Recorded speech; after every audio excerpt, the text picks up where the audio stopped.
Frances Jane Van Alstyne, more commonly known as Fanny Crosby, was an American mission worker, poet, lyricist, and composer. She was one of the most prolific hymnists in history, writing more than 8,000 hymns and gospel songs, with more than 100 million copies printed, despite being blind from shortly after birth. She is also known for her teaching and her rescue mission work. By the end of the 19th century, she was a household name. When Fanny Jane Crosby was only 6 years old, she lost her sight as a result of a doctor's error in treating an illness. She never voiced bitterness about her blindness. However, and once stated, "I have always believed that the good Lord in His infinite mercy by this means consecrated me to the work that I am still permitted to do." When a Scottish minister tried to express sorrow at her blindness, she quickly replied, "If I have been given a choice at birth, I would have asked to be blind.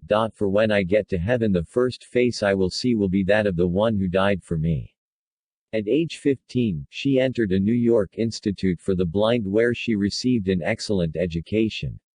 She later taught there.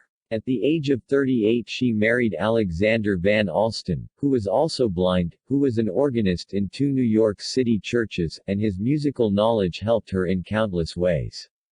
They were married for 44 years. Although Crosby did not begin her life's work of writing hymn until she was 40 years old. She ultimately wrote more than 8,000 hymns, using more than 200 pen names. Under contract to a music publisher, she wrote 3 new hymns each week during much of a life. From 1865 to 1905, she produced nearly 200 songs a year. Her work has been translated into numerous foreign languages and distributed by the millions in English-speaking areas. Many of Crosby's songs were written in collaboration with her friend William H. Doane. At times Crosby will write the lyrics first, at other times the Doane would write a song and Crosby would respond, "That tune says to me," and write a stirring text. Phoebe Palmer Knapp, wife of the founder of Metropolitan Life Insurance Company, composed a tune in 1873, and she brought it to Crosby in Brooklyn. Crosby asked Knapp to play the tune for her on the organ as Crosby knelt in prayer nearby. She played it a second time and then the third time. The blind woman finally responded, "That says, blessed assurance, Jesus is mine. Oh, what a foretaste of glory divine." The hymn, Blessed Assurance, is one of her most famous. Among the best-known hymns are, Jesus keep me near the cross, draw me nearer, rescue the perishing, I am thine O Lord, and all the way my Savior leads me. Her song, To God Be the Glory, was popular in both D. L. Moody's evangelistic campaigns in England, and also in the Billy Graham Crusade across America. In addition to her work as a music poetess, Crosby loved to visit the rescue missions in New York City. Crosby was known as the Queen of Gospel Songwriters, and as the Mother of Modern Congregational Singing in America, with most American hymnals containing her work. Her gospel songs were paradigmatic of all revival music, and Ira Sankey attributed the success of the Moody and Sankey evangelical campaigns largely to Crosby's hymns. Some publishers were hesitant to have so many hymns by one person in their hymnals, so Crosby used nearly 200 different pseudonyms during her career. This was a blind woman. Crosby will probably always be best known for her hymns, yet she wanted to be seen primarily as a rescue mission worker.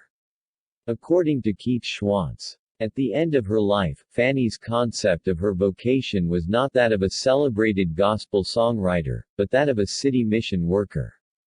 In an interview that was published in the March 24, 1908, issue of the New Haven Register, Fanny said that her chief occupation was working in missions. Many of Fanny's hymns emerged from her involvement in the city missions, including More Like Jesus 1867, Pass Me Not, O Gentle Savior 1868, and Rescue the Perishing 1869, which became the theme song of the home missions movement, and was perhaps the most popular city mission song, with its wedding of personal piety and compassion for humanity. She celebrated the rescue mission movement in her 1895 hymn, The Rescue Band. Crosby died at Bridgeport of arteriosclerosis and a cerebral hemorrhage on February 12, 1915 after a 6-month illness, aged 94. Her family erected a very small tombstone at her request which carried the words, "Aunt Fanny, she hath done what she could." On Sunday, March 26, 1905, Fanny Crosby Day was celebrated in churches of many denominations around the world, with special worship services in honor of her 85th birthday 2 days earlier.